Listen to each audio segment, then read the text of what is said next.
हमारे इस YouTube channel के सेगमेंट फास्ट न्यूज में आप तमाम का इस्तकबाल है। इस वीडियो में आप देख सकते हैं कम मिनटों में बहुत ज्यादा खबरें। तो आइए शुरू करते हैं वीडियो को और देखते हैं आज की ताजा तरीन खबरें। तेलंगाना में कोरोना वायरस के केसों में हो रहा है इजाफा। तेलंगाना में कोरोना के केसों में मामूली इजाफा हुआ है। गुज़िश्ता 24 घंटों के दौरान 39,455 अफराद की जांच की गई और 213 नए कोरोना के केसेस तेलंगाना में रिपोर्ट हुए। चबूतरा मिशन हुआ शुरू। तेलंगाना के जगत्याल शहर में आधी रात तक जागते हुए सड़कों पर घूमने फिरने वाले नौजवानों को पकड़ने के लिए तेलंगाना पुलिस की जानिब से मिशन चबूतरा प्रोग्राम का इनेकाद अमल में लाया गया, जिसमें पुलिस ने शहर के मुख्तलिफ इलाकों में गाड़ियों पर घूमते हुए और चबूतरों पर बैठने वाले 67 नौजवानों को गिरफ्तार कर लिया और उनके कब्जे से चंद गाड़ियों को जब्त कर लिया गया और उनके खिलाफ मामूली नवीयत के केसेस भी दर्ज किए गए हैं। पुलिस की जानिब से उनकी काउंसलिंग की गई है और दोबारा रात के औकात में घरों से बाहर निकलने पर सख्त कार्रवाई की वार्निंग भी दी गई है। ज़राई अराजियात की फरोख्त में इजाफा। ताहल 939 करोड़ की आमदनी, जुलाई में 156.44 करोड़ हुए वसूल। रियासत तेलंगाना में ज़राई अराजियात की फरोख्त में ज़बरदस्त इजाफा हुआ है। माहाना 60,000 अराजियात की लेन देन हो रही है। फिलहाल जारिया मालियाती साल सरकारी खजाने को 939.98 करोड़ रुपयों की आमदनी हुई। जारिया साल कोरोना बहरान की वजह से माह मई में सबसे कम आमदनी हुई थी। कोरटला में पेश आया भयानक सड़क हादसा, 3 की हुई मौत। इत्तलात के मुताबिक कोरटला के बिलालपुरा से ताल्लुक रखने वाले सरकारी टीचर सलमान बिन जावेद अपने अरकान खानदान के साथ कार में हैदराबाद से कोरटला वापस हो रहे थे कि मोहन राव पेट के करीब आरटीसी बस ने कार को टक्कर दे दी, जिसके नतीजे में कार मुकम्मल तबाह हो गई। इस हादसे में कार का ड्राइवर 35 साल मोहम्मद साजिद और एक कमसिन बच्चा 8 साल अशहर, 5 साल अजहान फौत हो गए। 12 साल अनीस शदीद जख्मी हालत में करीमनगर के हॉस्पिटल में शरीक है, जबकि शौहर सलमान बिन जावेद और उनकी अहलिया सीमा अमरीन जख्मी बताए गए हैं। बताया जाता है कि हादसे का शिकार खानदान जगत्याल के उस्मानपुरा से ताल्लुक रखने वाला है। तेलंगाना में फिर से स्टूडेंट्स हुए कोरोना से मुतासिर। तेलंगाना के जिले करीमनगर में एक प्राइवेट मेडिकल कॉलेज के 46 स्टूडेंट्स कोरोना से मुतासिर होने का पता चला है। मालूम हुआ है कि इस कॉलेज में पढ़ने वाले स्टूडेंट्स के कोरोना टेस्ट किए जा रहे हैं और स्टूडेंट्स की बड़ी तादाद कोरोना से मुतासिर होने के बाद कॉलेज को छुट्टी दे दी गई है। मथुरा की शाही ईदगाह मस्जिद में 6 दिसंबर को कृष्ण की मूर्ति नस्ब करेंगे हिंदुत्व तंजीमों का ऐलान। यूपी के मथुरा में 6 दिसंबर को शाही ईदगाह मस्जिद में कृष्ण की मूर्ति नस्ब करने और गंगा जल छिड़कने का ऐलान किया गया। इस इत्तला के बाद शहर भर में इंतजामिया की जानिब से दफा 144 नाफिज कर दी गई। मस्जिद के इर्द गिर्द यूपी पुलिस, PAC और RAF के जवानों को तैनात किया गया। ख्याल रहे कि अयोध्या की बाबरी मस्जिद की जगह पर मंदिर तामीर का आगाज होने के बाद हिंदुत्व तंजीमों के हौसले बुलंद हैं और अब इनकी नजरें दूसरी मुतनाज़ा मजहबी मुकामात को हासिल करने पर मरकूज हैं। इसके अलावा यूपी में आइंदा असेंबली इंतखाबात के पेश नजर बरसर इख्तिदार जमात बीजेपी की जानिब से भी इस मसले को तूल दिया जा रहा है। हाल ही में यूपी के नायब वज़ीर आला केशव प्रसाद मौर्य ने ट्वीट करके अयोध्या के बाद मथुरा में कृष्ण जन्मभूमि मंदिर तामीर करने का इशारा दिया था। बाबरी मस्जिद शहादत की बरसी, मथुरा में जबरदस्त सिक्योरिटी, रेल बस की ऑपरेटिंग रोक दी गई, हिंदू तंजीमों के प्रोग्राम पर पाबंदी। उत्तर प्रदेश के अयोध्या में 6 दिसंबर यानी बाबरी मस्जिद शहादत की बरसी को देखते हुए हाई अलर्ट डिक्लेयर कर दिया गया है। अयोध्या ही नहीं मथुरा में भी इसको लेकर खुसूसी अलर्ट के साथ सिक्योरिटी इंतजाम को चाको चौबंद कर दिया गया है। 6 दिसंबर से पहले मथुरा में पुलिस चप्पे चप्पे पर तैनात कर दी गई है। पुलिस ने इस मौके पर किसी को भी किसी तरह के इनेकाद की इजाजत नहीं दी है। मथुरा वृंदावन के दरमियान चलने वाली रेल बस की आमद-ओ-रफ्त भी रोक दी गई है। माह जुमादिल अव्वल का चांद नजर आ गया। रुयत हिलाल कमेटी इमारत शराइया हिंद ने ऐलान किया है कि कल बतारीख 6 दिसंबर बरोज़ पीर माह जुमादिल अव्वल की पहली तारीख होगी। चूंकि दिल्ली में मतला गर्द आलू था, इसलिए चांद नजर नहीं आया। अलबत्ता मुल्क के बेशतर मुकामात बिलखुसूस पटना, दरभंगा, बिहार, अंजनार, कच्छ, गुजरात, खम्मम, तेलंगाना, नेल्लूर, आंध्र प्रदेश समेत मुल्क के दीगर मुकामात से रुयत आम की खबर मौसूल हुई है। इसलिए रुयत हिलाल कमेटी इमारत शराइया हिंद ऐलान करती है कि 29 की रुयत शरान साबित हो गई है। लिहाजा कल बतारीख 6 दिसंबर 2021 बरोज़ पीर माह जुमादिल अव्वल 1443 हिजरी की पहली तारीख होगी। एक्सीडेंट के बाद कार में लगी आग, 6 अफराद के अलावा दूध पीता बच्चा भी हुआ हलाक। इतवार की दोपहर में आंध्र प्रदेश के जिले चित्तूर में एक भयानक सड़क हादसे में जिसमें 6 अफराद हलाक हो गए, इसमें शीरख्वार बच्चा भी शामिल था। तेज रफ्तार कार पुल से टकरा गई, इसकी वजह से यह हादसा पेश आया। हादसे के वक्त 8 अफराद इस कार में सवार थे। दीगर 3 अफराद को इलाज के लिए हॉस्पिटल मुंतकिल किया गया। मरने वालों का ताल्लुक विजयनगरम से बताया गया है।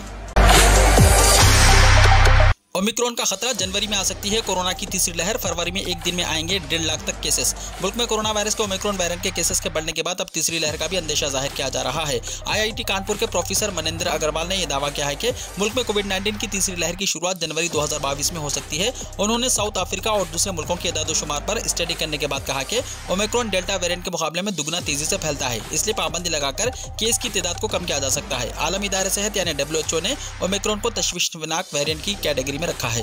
प्रोफेसर अग्रवाल ने एक इंटरव्यू में यह भी कहा कि फरवरी तक इसकी शिद्दत पर होने के इम्कानात हैं और इस दौरान इन्फेक्शन के रोजाना केसेस 1.5 लाख तक आ सकते हैं।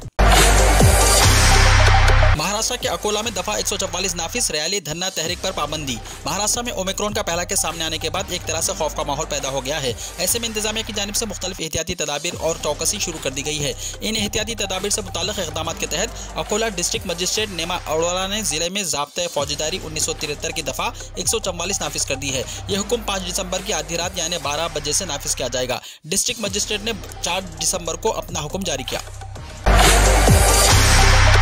ऐसी बीवी से मुझे तलाक दिलवाई है, शौहर ने पुलिस से लगाई गुहार। बेंगलुरु में रहने वाला शख्स पुलिस से ये मांग कर रहा है कि उसकी बीवी बहुत ज़्यादा साफ सफाई करती है, दिन भर झाड़ू पोछा करती है और कपड़े धोती है, जिससे वो तंग आ चुका है, उसे तलाक चाहिए। नागालैंड में सिक्योरिटी फोर्सेस के हाथों 13 मुकामी अफराद हलाक। इतवार को नागालैंड के मोन जिले में सिक्योरिटी फोर्सेस ने शिद्दत पसंदों के धोखे में फायरिंग कर दी। मुकामी रिपोर्ट के मुताबिक सिक्योरिटी फोर्सेस की फायरिंग से 13 अफराद हलाक हो गए। मुकामी ज़राए ने बताया कि यह फायरिंग शिद्दत पसंद तंजीम NSCN से वाबस्ता होने के खदशे में की गई। नागालैंड के वज़ीर आला नेफ्यू रियो ने वाक़े की मजम्मत की है। उन्होंने ट्वीट किया कि मोन्स वोटिंग में शहरियों की हलाकत का वाक़या इंतहाई काबिल मजम्मत है। इसकी आला सतही SIT जाँच करेगी। कानून के मुताबिक इंसाफ होगा। मैं सबसे अमन बरकरार रखने की अपील करता हूँ।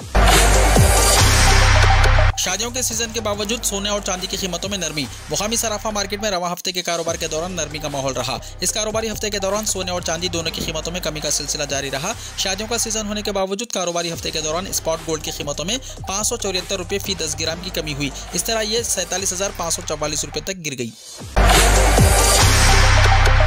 दिल्ली में ओमिक्रॉन के पहले मामले की तस्दीक, मरीज तंजानिया से आया था।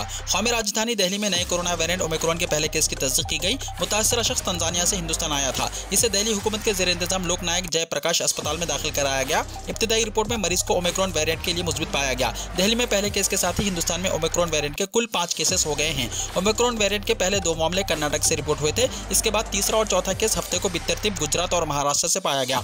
दिल्ली के वज़ीर सेहत सत्येंद्र जैन ने इतवार को रोज कहा कि जेन्युम सीक्वेंसिंग के लिए भेजे गए 12 नमूनों के नतीजे आ गए हैं। कल 12 में से सिर्फ 1 में ओमिक्रॉन की तस्दीक की गई। मज़ीद 11 को आम कोरोना के लिए मुस्बित पाया गया। आधी आबादी को कोविड टीकाकारी मुकम्मल। मुल्क में कोविड वैक्सीनेशन मुहिम के 324वें दिन तक 50% से ज्यादा आबादी को कोविड वैक्सीन की दोनों खुराकें दी जा चुकी है। सेहत और खानदानी बहबूद के मरकजी वजीर मनसुख मांडविया ने इतवार को एक ट्वीट में ये इत्तला दी। क्या ओमिक्रॉन हिंदुस्तान में कोरोना की तीसरी लहर का सबब बनेगा? दुनिया में जिस तरह से ओमिक्रॉन फैल रहा है, इससे सवाल पैदा होता है कि क्या हिंदुस्तान में कोरोना की तीसरी लहर आने वाली है। अगरचे अभी तहकीक मुकम्मल नहीं हुई है, ताहम साइंसदानों ने खबरदार किया है कि हिंदुस्तान में ओमिक्रॉन के सबब कोरोना की तीसरी लहर पैदा हो सकती है। लिहाजा सबको मोहतात रहने की जरूरत है। हिंदुस्तान में यूं तो 100 करोड़ से ज्यादा लोग कोरोना वैक्सीन की खुराक हासिल कर चुके हैं। ताहम ओमिक्रॉन टीकाकारी के बाद भी खतरनाक हो सकता है या नहीं, इस पर अभी तहकीक जारी है। माहिरीन का कहना है कि ज्यादा से ज्यादा लोगों की टीकाकारी मुकम्मल हो जाती है तो ओमिक्रॉन के सबब तीसरी लहर अगर पैदा भी होगी तो दूसरी लहर जितनी तबाही नहीं मचा पाएगी। फायर जेट मेराज का टायर लेकर फिजाइया स्टेशन पहुंचे चोर ने कहा, हमें लगा ये ट्रक का टायर है। हिंदुस्तानी फिजाइया के जंगी तैयारे मेराज मोबिगियाना तौर पर चोरी हो जाने वाला टायर बरामद कर लिया गया। NDTV की रिपोर्ट के मुताबिक यूपी पुलिस ने इत्तला फराहम की। रिपोर्ट के मुताबिक मेराज का यह टायर 27 नवंबर को ट्रक से उस वक्त चोरी हो गया था जब उसे लखनऊ वाक़े बख्शी का तालाब एयरफोर्स स्टेशन से राजस्थान के जोधपुर एयरबेस ले जाया जा रहा था। लखनऊ पुलिस के जारी करदा बयान में कहा गया कि 2 लोग 4 दिसंबर को बख्शी का तालाब वाक़े एयरफोर्स स्टेशन पर टायर के साथ पहुंचे। उन्होंने दावा किया कि यह टायर इन्हें सड़क पर लावारिस हालत में मिला था। उन्होंने कहा कि वो इसे ट्रक का टायर समझकर अपने घर ले गए थे। एयरफोर्स स्टेशन ने तस्दीक की है कि टायर इन्हीं की सप्लाई डिपो का है और ये एक मेराज जेट में लगाया जाता है। रोजगार मांगने वालों को लाठियां दी, बीजेपी वोट मांगने आए तो याद रखना, राहुल गांधी ने कहा। टीचर्स भर्ती के खिलाफ उत्तर प्रदेश की राजधानी लखनऊ में कैंडल मार्च निकाल रहे उम्मीदवारों पर लाठीचार्ज किए जाने के खिलाफ कांग्रेस के साबिक सदर राहुल गांधी ने सख्त रद्द-ए-अमल जाहिर किया। उन्होंने लाठीचार्ज की वीडियो ट्वीट करके लिखा, रोजगार मांगने वालों को यूपी हुकूमत ने लाठियां दी, जब बीजेपी वोट मांगने आए तो याद रखना। तमिलनाडु समेत 4 रियासतों में कोरोना के नए केसेस में इजाफा, वजारत सेहत ने तशवीश का इजहार किया। बेशक मुल्क में कोरोना के नए केसेस कम हो रहे हैं, लेकिन कुछ रियासतों में नए केसेस में तेजी से इजाफा देखा जा रहा है। इनमें तमिलनाडु, उड़ीसा, मिजोरम और कर्नाटक शामिल हैं। मरकजी वजारत सेहत ने अपने प्रिंसिपल सेक्रेटरी को एक खत लिखा है जिसमें उन रियासतों के अजला की निशानदेही की गई है और इन्हें फौरी इक़दाम करने की हिदायत दी है। कर्नाटका में चर्च पर हमला, हफ्ते भर बाद भी कोई कार्रवाई नहीं, सरेआम घूम रहे हैं बजरंग दल के मुल्जिमान। कर्नाटका के शहर बेलूर में वाक़ एक चर्च में खतवामत पसंद हिंदू तंजीमों से वाबस्ता एक गिरोह जबरदस्ती चर्च में दाखिल हो गया और वहां मौजूद लोगों पर तब्दीली मजहब का इल्जाम आयद करते हुए धमकियां दी। NDTV की रिपोर्ट के मुताबिक इस वाक़े को एक हफ्ता हो गया, लेकिन इस मामले में ताहाल कोई गिरफ्तारी अमल में नहीं आई। हालांकि बजरंग दल के 5 कारकुनान के खिलाफ मजहबी मुनाफिरत फैलाने के इल्जाम में FIR दर्ज की गई। ये वाक़या बेंगलुरु से तकरीबन 5 घंटे की मुसाफियत पर Life to the Nation Ministries नामी चर्च में पेश आया था। उत्तराखंड में 2 बार जल्जले के 2 झटके। उत्तराखंड के टेहरी और उत्तरकाशी अजला में 2 बार जल्जले के झटके महसूस होने के बाद लोगों में खौफ और हिरास फैल गया। अभी तक किसी जानी और माली नुकसान की इत्तला नहीं मिली। तमाम डैम और पावर प्रोजेक्ट महफूज बताए गए हैं। हिंदुस्तानी महकमा मौसमियात के मुताबिक रियासत के टेहरी और उत्तरकाशी अजला में पहली बार 12:23 पर जल्जले के झटके महसूस किए गए। रेक्टर स्केल पर इसकी शिद्दत 3.2 रिकॉर्ड की गई। इसके बाद इसी इलाके में 2:02 पर दोबारा 3.8 शिद्दत के झटके महसूस किए गए। ये जल्जला टेहरी जिले की तहसील घनसाली के नेरवी गंगी और धुंधरी के दरमियान महसूस किया गया। हिंदुस्तान में 24 घंटों के दौरान कोरोना से 2796 अफराद की हुई है मौत। गुज़िश्ता 24 घंटों के दौरान मुल्क में कोरोना की सूरत हाल गुज़िश्ता चंद दिनों के मुकाबले में बहुत ज़्यादा खराब रही है, क्योंकि इस दौरान इस वबा से 2796 लोगों की मौत हुई है। वोट नहीं दिया तो बैंक अकाउंट से 350 रुपये कटेंगे, मैसेज वायरल होने पर इलेक्शन कमीशन ने दर्ज कराई शिकायत। सोशल मीडिया पर इन दिनों एक मैसेज वायरल हो रहा है जिसमें कहा गया कि अगर इंतखाबात में हक़ रायदही का इस्तेमाल नहीं किया गया तो आपके बैंक खाते से 350 रुपये काट लिए जाएंगे। इलेक्शन कमीशन ने इस मैसेज को फर्जी करार देते हुए दिल्ली पुलिस की स्पेशल सेल में शिकायत दर्ज कराई है। स्पेशल सेल के साइबर यूनिट ने मामले की तहकीकात शुरू कर दी है। हमारे जवानों को कोई हल्के में नहीं ले सकता, हर हलचल का दिया गया जवाब, अमित शाह ने कहा। वज़ीर दाखिला ने BSF के 57वीं सालगिरह के मौके पर फौजियों से खिताब किया। मरकजी वज़ीर दाखिला अमित शाह ने कहा है कि कोई भी हमारे फौजियों को हल्के में नहीं ले सकता। हमने हर तरह से जवाबी कार्रवाई की है, चाहे वो सरहद पर कब्जा करने की कोशिश हो या पुलवामा का हमला। हमारे जवानों ने दुश्मन की हर हरकत का मुंहतोड़ जवाब दिया है। मरकजी वज़ीर दाखिला अमित शाह ने इतवार को जैसलमेर के दौरे में बॉर्डर सिक्योरिटी फोर्सेस यानी BSF के 57वें यौम तासीस के मौके पर फौजियों से खिताब करते हुए कहा। ओमिक्रॉन के पेश नज़र महकमा सेहत अलर्ट, अजला को जरूरी हिदायत जारी। मंगल पांडे ने कहा बैरून मुल्क से वापस आने वाले लोगों की पटना, गया और दरभंगा हवाई अड्डों पर होगी जांच। वजीर सेहत मंगल पांडे ने कहा कि महकमा सेहत आलमी वबा कोरोना इन्फेक्शन की नई शक्ल ओमिक्रॉन को लेकर पूरी तरह चौकस है। रियासत के तमाम अजला में इन्फेक्शन के इस नए किस्म की रोकथाम के लिए जिलाई सतह पर जरूरी हिदायत दी गई है। मंगल पांडे ने कहा कि अजला में पहले से कायम कोविड हेल्थ सेंटर और कोविड केयर सेंटर में नस्ब बिस्तरों और आलात को फाल बनाने के अहकाम दिए गए हैं ताकि जरूरत पड़ने पर कोरोना के मरीजों को दाखिल किया जा सके। कोरोना के नए वेरिएंट ओमिक्रॉन की किस्म 38 ममालिक तक फैल गई। जनूबी अफ्रीका में सामने आने वाले कोरोना वायरस के ओमिक्रॉन किस्म का फैलाव दुनिया के दीगर ममालिक में भी हो रहा है। मजीद ममालिक की तरफ से अफ्रीकी ममालिक से आने वाली परवाजों पर पाबंदी आयद कर दी गई है। माहिरीन सेहत के मुताबिक कोरोना वायरस का यह वेरिएंट पहले आने वाली अक़साम के मुकाबले में ज्यादा तेजी से फैलता है। आलमी इदारे सेहत ने इस नई किस्म के 38 ममालिक में फैलने की तस्दीक की है। इंडोनेशिया में आतिशफिशा फटने से 13 अफराद हलाक, 98 जख्मी। इंडोनेशिया के जजीरे जावा के सेमीरो आतिशफिशा में धमाके से कम से कम 13 अफराद हलाक और 98 दीगर जख्मी हो गए। कई घर, सड़कें और पुल राख में तब्दील हो चुके हैं। नेशनल डिजास्टर मैनेजमेंट एजेंसी ने इतवार को इत्तला दी। आतिशफिशा फटना हफ्ते की दोपहर 3:10 पर हुआ। BNNP के तर्जुमान अब्दुल महरी के मुताबिक 2 लाशों की शनाख्त कर ली गई, जबकि दीगर लाशों की शनाख्त के लिए कोशिशें जारी हैं। जख्मियों में 2 हामिला खवातीन भी शामिल हैं जो करीबी हेल्थ सेंटर में जेर इलाज हैं। इस दौरान 902 अफराद को गाँव के एक हॉल, एक स्कूल और एक मजहबी मुकाम पर मुंतकिल किया गया है। दुनिया का सबसे लंबी नाक वाला इंसान। दुनिया में सबसे लंबी इंसानी नाक का आलमी रिकॉर्ड बन गया है। तुर्की के मोहम्मद ने सबसे लंबी नाक का आलमी रिकॉर्ड अपने नाम कर लिया। गिनीज वर्ल्ड रिकॉर्ड ने मोहम्मद की 3.46 इंच लंबी नाक को दुनिया में सबसे लंबी इंसानी नाक करार दे दिया है। मोहम्मद का कहना है कि गैर मामूली लंबी नाक की वजह से उनको अक्सर मजाक का निशाना बनना पड़ता था, लेकिन साथ ही साथ उनमें सूंघने की हिस्स भी दूसरों के मुकाबले में हमेशा ज्यादा रही है।